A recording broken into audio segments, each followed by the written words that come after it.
실기는 내일 맞춰보겠습니다. 가지고 와주세요. 자, 보죠. 자, 이거 조심하셔야 될 게 제목에 특히 1장 쪽에서 낙지를 좀 많이 파요. 이제 보면은 자, 그 1번에 가 있죠. 자, 1번에 가 이론만 할 수밖에 없을 것 같아요. 자, 1번의 가를 보면 자, 재무상태표 항목은 자산부채 자본으로 구분하고 이해하기 쉽게 표시하며 성격 여기까지 괜찮죠? 성격이나 금액이 중요하지 않은 항목은 성격이나 기능이 비슷한 항목의 통합. 그래서 그거예요, 여러분들. 뭐냐면 성격이 다른 항목이 아니라 비슷한 항목이죠. 야, 낚시 이렇게 더럽게 성격이나 금액이 중요하지 않은 건 우리가 비슷하면 통합할 표시, 뭐 대표적인 주식 할인 발행 자금, 주식 발행 초과금 이런 거 있잖아요. 성격이나 기능이 비슷한 거죠, 여러분들. 그렇죠. 그러니까 이걸 예를 들면 자기의 주식 처분 이익과 주식 할인 발행 자금을 상계한다. 이건 안 되잖아요. 맞죠? 통합할 수 있는 건 성격이 비슷해야 돼요. 그렇죠? 중요하진 않지만 성격이 비슷한 거. 자, 그 다음에 나 맞죠? 당연하고. 그 다음에 회사가 채권과 채무를 상계할 수 있는 법적 권리를 가지고 있고, 그 다음에 결제 의도가 있으면 상계할 수 있어요. 이거 당연한 말. 그 다음에 라 맞는 말이죠. 재무 상태표는 일정 시점에 자산, 경제적 자원, 의무, 부채, 그 다음에 자본. 예, 그래서 이거는 가가 좀 애매하긴 하지만 답을 4번으로 하시면 되겠습니다. 4번이 맞는 표현이고요. 자, 그 다음에 2번은 어디가 틀렸냐면 1번이 틀렸어요. 왜냐면 1번은 우리가 항상 우리 무형자산은 사용하니까 감가상각한다라고 했죠. 그럼 언제부터 하냐면 사용 가능한 시점부터 해요. 취득 시점에서 틀렸어요. 그래서 사용 가능한 시점부터 상각한다라는 표현이 맞아요. 조심하세요. 이 문장 진짜 최근에 가장 출제를 많이 해요. 알죠? 자, 그 다음에 무형자산 같은 경우 자산 여기 미래 경제적 효익이 기업에 유입될 가능성이 매우 높다. 이게 자산의 인식 요건이죠. 그리고 자산의 원가를 신뢰성 있게 측정할 수 있어야 우리가 자산의 요건을 만족하잖아요. 그래서 맞는 표현이고 네, 동그라미 3번은 회계 1급 때부터 배우는 내용이죠, 여러분들. 그 다음에 동그라미 4번 우리가 무형자산의 장부금액은 직접법 우리 무형자산은 무조건 직접법 써요. 간접법 쓸 수도 있는 거예요. 그렇죠? 가끔씩 여러 오해하셔가지고 무형자산은 직접법만 쓰고 간접법은 안 된다라고 오해하시는데 둘 다 가능합니다. 취득원가에서 상각누계액과 손상차손누계액을 차감한 금액으로 기록한다. 이거 직접법 쓴다는 얘기죠. 이것도 맞고 간접법 써도 돼요. 그래서 답 1번이고요. 좀 어려웠죠? 자, 그 다음에 3번인데요. 동그라미 1번 맞는 표현이죠. 동그라미 2번 우리 자본잉여금이 주주와의 거래에서 자본을 증가시키는 잉여금이다라는 건 주주와의 거래에서 이익이다 그 뜻이죠. 맞는 거. 자, 그 다음에 주식 배당은 미처분 이익 잉여금을 재원으로 해서 자본금으로 대체하잖아요. 최종적으로.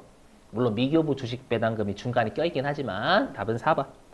왜냐면 우리가 이익잉여금 처분계산서에 표시된 배당이죠. 배당 우리 주식 배당은 재무상태표의 부채 아니잖아요. 맞죠? 자본 조정이죠. 그건 또. 그래서 답이 4번. 자, 그 다음에 4번입니다. 자, 우리가 매출 총이익은 매출액에서 매출 원가를 빼죠. 매출액에서 매출 원가를 뺀 게 매출 총이익입니다. 그랬을 때 이 T계정을 그림이 상품 T계정 그리라는 얘기죠. 자, 우리 상품 T계정은 실지재고조사법 쓰고요. 항상 기말에 창고를 들어가서 창고 바깥으로 나간 건 다 매출원가 시키죠. 그래서 보니까 기초 상품이 3만 원, 그다음에 단기 상품 매입액 10만 원, 이렇게 하면 13만 원이 상품 차변. 자, 근데 기말 상품 재고액이 보니까 5만 원인데 정상 감모 만 원을 차감한 후의 금액이래요. 우리 기말 재고부터 먼저 들어가서 우리 기억나시죠? 기말 재고 먼저 들어가서 창고 바깥으로 나간 감모도 매출 원가를 한다고. 그러면 이 5만 원은 실지 재고가 되는 거죠. 실지 재고. 그렇죠? 실지재고 딱 잡으면 알아서 다 나머지 창고 바깥으로 나간 거든 간모도 창고 바깥으로 나간 거니까 맞죠? 없어진 게 창고 바깥으로 나간 거잖아요. 그것도 매출 원가로 잡으니까 여기서 기말 상품의 5만 원은 실지재고가 되는 거예요. 그럼 나머지가 매출 나머지가 매출 원가로 가는데 이게 만약에 비정상간모다라고 하면 매출 원가는 7만 원이 되는 거죠. 그렇죠? 근데 지금 문제는 정상 간모가 만 원이다라고 했으니까 요 만 원은 매출 원가에 잘 들어가 있는 거잖아요. 맞죠? 거기 때문에 매출 원가는 8만 원이고요. 여기 비정상 간모면 7만 원이 되는 거죠. 매출 원가가 아니니까. 그죠? 그래서 답은 3번이 되겠습니다. 넘어갈게요. 조심하시고. 자, 그 다음에 5번은 여러분들이 어디서 보시냐면 그 세무 2급 있죠. 세무 2급 이제 회계 변경하고 오류 수정이라는 사이트 있어요. 알죠? 우리 세무 2급 때 회계 정책의 변경의 대표적인 4가지 배우거든요. 그렇죠? 표시 통화 변경, 그 다음에 재고 자산의 평가 방법 바꾸는 거, 그 다음에 유가증권 평가 방법 취득단가 바꾸는 거. 그렇죠? 거기에 해당되는 게 1번이죠. 재고 자산의 평가 방법 바꾸는 거잖아요. 1번.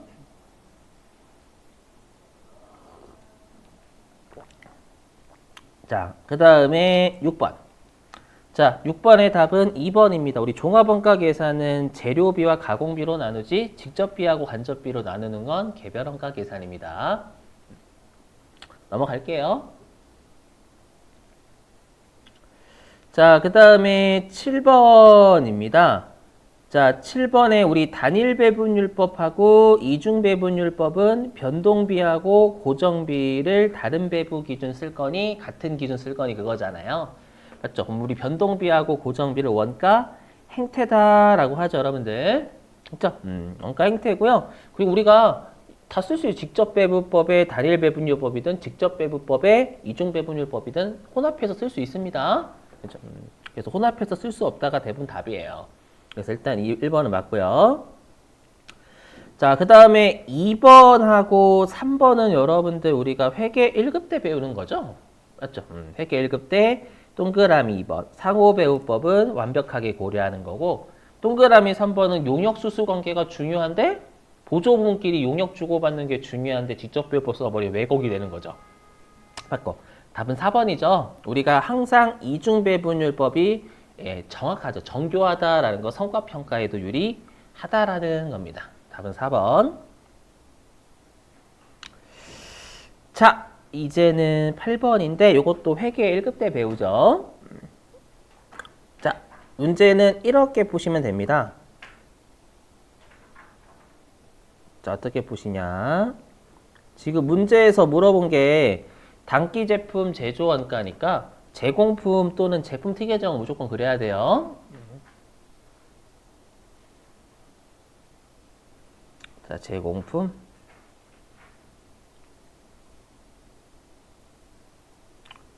자, 일단 원재료부터 보죠. 자, 보니까 우리 원재료 같은 경우에는 기초가 차변에 있죠. 그래서 원재료 같은 경우에는 기초가 차변에 있으니까 5만 원이고요. 그다음 우리 원재료는 단기에 매입하면 원재료 사용할 수 있는 금액이 들죠.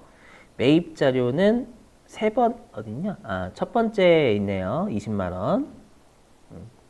자, 그리고 기말 원재료는 두 번째 점에 기초에 비해서 2만 원 감소했으니까 기말 원재료는 3만 원이 되겠죠. 그러면 자연스럽게 직접 재료비가 22만 원이 됩니다. 동의되세요? 그죠? 여기까지는. 예. 자, 그럼 이거 그대로 넣으시면 됩니다. 자, 이제 제공품 기초가 10만 원이고요. 그 다음에 기말 제공품은 마지막에 200%라고 했으니까 20만 원이 되는 거죠? 그죠? 이해되세요? 자, 그리고 직접 재료비가 얼마냐면 22만 원이고요. 그 다음에 네 번째 점에 직접 노무 원가는 직접 재료 원가의 200%다라고 했으니까 직접 노무비는 44만 원인 거잖아요. 20%, 2배니까. 됐나요? 그 다음에 우리가 직접 노무비의 1.5배가 제조 간접비죠. 맞죠? 그럼 40? 44만 원에 1.5 곱하면 되겠죠. 44만 원에 1.5 곱하면 66만 원이네요. 제조 간접비가 66만 원. 그럼 나머지가 단기 제품 제조 원가 되는 거죠, 뭐.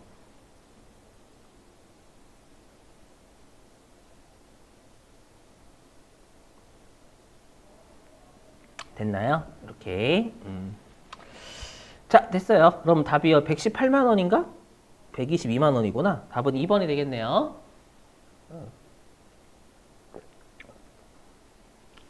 자, 그 다음에 9번도 마찬가지로 회계 1금용. 답은 3번입니다. 우리 변동비는 단위당 원가는 일정하죠. 맞죠? 답은 3번. 이거 설명 안 해도 되죠, 여러분들? 미리 말씀드리고, 이론은 좀 쉬운 축에 속해, 이 정도면. 세무 1급에서 이 정도 나왔으면 진짜 이론 좀 쉬운 축에 속해요. 나중에 여러분들이 좀 어려운 회차의 이론 푸시면 정말 그지같이 네요. 자, 이제 10번 보죠. 또 이거 나왔네요. 보니까. 자, 지금 문제에서 표준 원가인데 직접 노무 원가의 임률 차이니까 그 가격 차이 물어보는 거죠. 그럼 보시자마자 여러분들은 바로 습관적으로 변동 제조 원가가 나오면 그냥 무조건 AQ 곱하기 AP부터 긋고 시작합니다.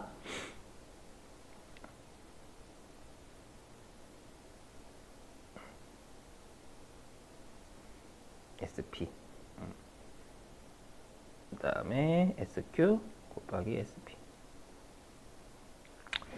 자, 보니까 우리 실제 직접 노무원가 발생액은 200만 원이라고 줬어요. 맞죠? 그리고 몇 개를 생산하는지 안 줬지만 실제로 5,000시간 작업을 한 거죠. 맞죠? 5,000시간 작업을 했고 그러면 우리가 200만 원을 5,000시간으로 나누면 시간당 AP가 나올 거예요. 이렇게 하면 400원? 40원인가? 400원? 400원. 시간당 AP. 예, 시간당 인건비는 실제 400원 나가요. 근데 우리 표준 임률은 시간당 얼마야? 380원이다 라고 나와 있죠. 표준 임률. 오른쪽에 두 번째 점이야. 그죠? 그럼 곱하기 어차피 5,000시간 갔잖아요. 이건 바로 나오겠네. 그냥 이거 두 개 차이 구하는 게 임률 차이니까. 그죠? 얘 하면 190? 그럼 190이니까 시간당 20원 더 나갔죠? 맞죠? 근데 5,000시간에 대한 거니까 불리한 차이 10만 원 나오겠네요. 그죠? 어려워요? 쉬워요? 쉽다니까요? 저 풀다 보면 맨 똑같은 애가 나와. 뭐 물어보는 게 다르지. 그죠? 자, 그 다음에 11번에 몇 번일까요? 이거 틀리면 안 됨? 1번, 오죠. 우리 동그라미 2번 저당권 잡히면 안 되잖아요. 그쵸? 그 다음에 동그라미 3번은 우리가 채무보증은 되게 싫어한다라고 했죠. 법인세에서. 그쵸? 그 다음에 동그라미 4번 누가 봐도 이거 업무무관 가질금이잖아요. 그쵸? 안 되지. 자, 그 다음에 12번은 3번 우리가 뭐예요? 무조건 뭐 써요? 정의법. 이런 거 틀리시면 안 돼. 알죠? 아니, 틀릴 수도 있지. 그렇죠? 틀릴 수도 있지. 틀릴 수도. 제발 업무 승용차에 제일 시험에 제일 많이 나와요, 이거. 말 문제로 1에 1이. 그래서 진짜. 그 다음에 13번인데 일단 동그라미 1번 맞아요. 왜 중간연합은 직전 연도에 납부한 세금 가지고 우리가 하거든요. 소득세에서는. 직전 과세 기간에. 그 다음에 동그라미 2번. 여러분들 우리가 중간연합은 종합소득세에 있는 구조에 퇴직소득하고 양도소득 중간연합이 없어요. 특히 양도소득은 오히려 예정신고제도로 미리 내거든요. 알죠? 그래서 답이 2번이에요. 우리가 종합소득에 대해서만 우리가 중간연합이 있어요. 알죠? 그걸 몰라도 동그라미 3번 맞죠? 이게 법인세면 50만 원 미만인 중소기업만. 오래됐나? 법인세면 50만 원 미만인 중소기업. 맞죠? 일반 법인 안 되고. 그 다음에 동그라미 4번은 뭐냐면 우리 중간예납 기준액이 뭐냐면 직전 과세 기간이죠. 중간예납을 할 때 직전 과세 기간에 50% 내라고 고지서 날리잖아요. 맞죠? 그럼 직전 과세 기간이면 1년이에요. 직전 1년인데 중간예납 추계액은 추정해서 계산한 금액은 단기 6개월인 거예요. 맞죠? 그럼 사업이 부진하면 이때는 신고할 수 있는 거예요. 그렇죠? 그게 30%, 30%. 오케이? 그겁니다요. 이거죠. 저 직전 연도에는 장사가 잘 됐는데 올해 6개월은 장사가 잘 안 됐으니까요. 그냥 올해 기준으로 낼게요. 올해 못 벌었거든요. 이렇게 할 수 있는 거예요. 라고 세무 2급 때 배워요. 그러니까 보시면 아시겠지만 여러분들 세무 1급에서만 별도로 출제된 내용은 좀 많지 않아요. 다 보시면 회계 1급, 세무 2급 다 그쪽이에요. 제가 초반에 계속 말씀드렸잖아요. 세무 1급만 파지 말라고. 오히려 아래쪽 먼저 팔고 세무 1급에서 나오는 법인세 위주로 파시면 또 잘 맞는다고. 그 다음에 14번은 아까 했죠. 아까 3번. 우리 법인세든 소득세든 권리의무 확정주의다라고 했죠. 그래요. 그러면 여러분들 추정이잖아요. 평가차손 인정되지 않는다라고 했죠. 1번. 왜 아니에요? 토지 양도니까 얘는 양도소득세 과세되니까 사업소득에는 총 수익금액 산입하면 안 되는 거예요. 오케이. 그 다음에 동그라미 2번. 대표자한테 월급 주면 그 대표자 또 미친놈인 거예요. 맞죠? 거울 보고 수고했어. 나야. 그죠? 미친놈인 거 또라이거. 그 다음에 동그라미 4번 아까 했었죠. 보험 차익, 당초에 보험료 낼 때 비용 인정받으니까 총수익금에 산입해야 된다. 수익으로 봐야 된다. 자, 그 다음에 15번. 자, 15번인데 여러분들 세무 2급 때 수정세금 계산서 되게 중요하다라고 배우잖아요. 복습해보면 우리 수정세금 계산서는 중요한 게 어느 당초 세금 계산서 작성일자로 해서 세금 계산서를 수정해서 발급하냐? 아니면 그 사유가 발생한 날을 작성일자로 해서 수정세금 계산서를 발급하냐? 맞죠? 그럼 우리가 사유 발생일로 수정세금 계산서를 발급하는 게 딱 3개예요. 뭐예요? 첫 번째.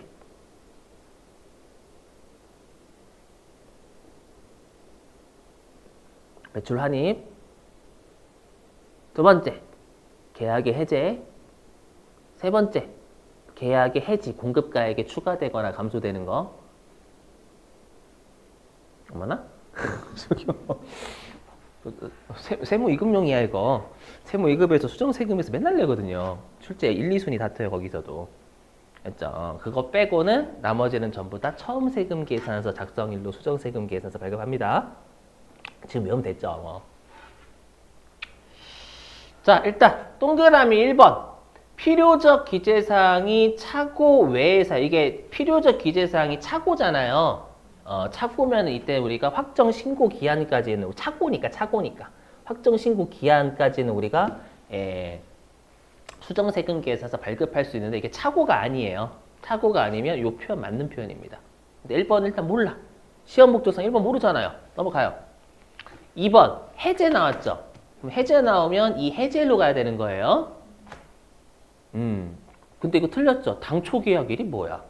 당초 계약일이 처음 세금 계산서 작성일인 거잖아요. 그래서 답이 2번인 거예요. 그 다음에 동그라미 3번.